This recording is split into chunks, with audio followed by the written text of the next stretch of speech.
এই ধর্ম ব্যবসায়ী থেকে বাংলাদেশের জনগণকে দূরে থাকতে হবে, নয়তো এই ধর্ম ব্যবসায়ীরা মানুষকে যেভাবে ধোঁকা দেওয়া শুরু করছে ইবলিস শয়তানের মতো, জান্নাতে পাঠানোর কথা বলে জান্নাতে পাঠিয়ে দিবে।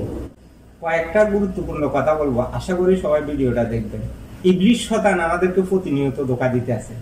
ইবলিস শয়তান আল্লাহর সাথে চ্যালেঞ্জ করেছিল যে তোর বান্দাদেরকে আমি জাহান্নামে নিক্ষেপ করব। আল্লাহর সাথে চ্যালেঞ্জ করেছিল, আল্লাহ ইবলিস শয়তানের চ্যালেঞ্জ গ্রহণ করছিল। তখন ইবলিস শয়তানে উড়ে দূরে মানুষকে ধোঁকা দেওয়া শুরু করছে, যাকে যেভাবে পারছে এভাবে ধোঁকা দেওয়া শুরু করছে। মানুষকে বলতে আছে যে তোমরা আমার অনুসারী, আমার দলে আসো, আমি তোমাদেরকে জান্নাতে পাঠাবো। ইবলিস শয়তান এই কথাগুলো বলতে আছে। তখন যাদের ঈমান দুর্বল আছে যে আমাদেরকে ইবলিস শয়তান তো জান্নাতে পাঠাবে, যারা ইবলিস শয়তানের ধোঁকার ভিতর পড়ছে, ঈমান দুর্বল আছে, তাদেরকে ইবলিস শয়তানে শেষ পর্যন্ত জাহান্নামে নিক্ষেপ করছে।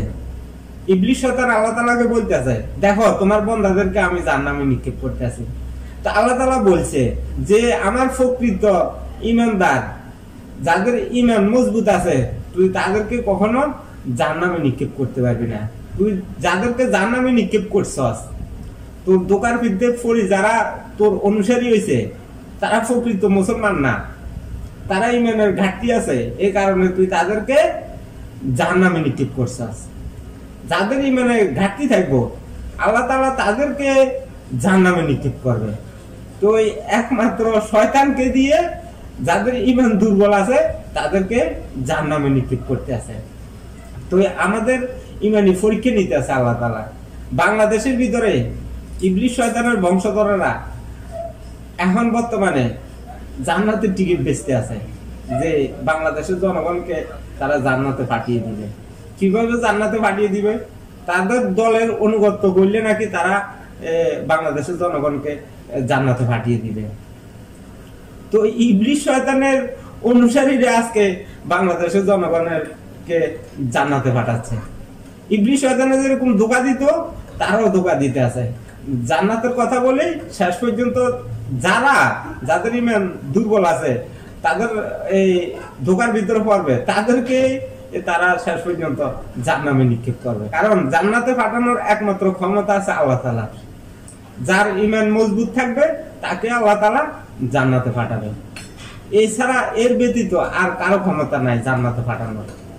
তো যারা এই যে মানুষের সাথে বাটপারি সিটিংবাজি কথাবার্তা বলতেছে, এই ধর্ম ব্যবসায়ী থেকে বাংলাদেশের জনগণকে দূরে থাকতে হবে, নয়তো এই ধর্ম ব্যবসায়ীরা মানুষকে যেভাবে ধোঁকা দেওয়া শুরু করছে ইবলিস শয়তানের মতো, জান্নাতে পাঠানোর কথা বলে জান্নাতে পাঠিয়ে দিবে। তো এবার বাংলাদেশের জনগণকে সচেতন থাকতে হবে এই ধর্ম ব্যবসায়ী থেকে। এই ধর্ম ব্যবসায়ীরা স্বাধীনতার সময় মুক্তিকামী মানুষের উপর গণহত্যা চালিয়েছিল। তারা গণতন্ত্র বিশ্বাস করে না, স্বাধীনতা বিশ্বাস করে না। যারা স্বাধীনতা বিশ্বাস করে, গণতন্ত্র বিশ্বাস করে, আগামী 2026 সালে ফেব্রুয়ারি মাসে জাতীয় সংসদ নির্বাচনে যারা গণতন্ত্রের পক্ষে, স্বাধীনতার পক্ষে, তারা নির্বাচিত হবে।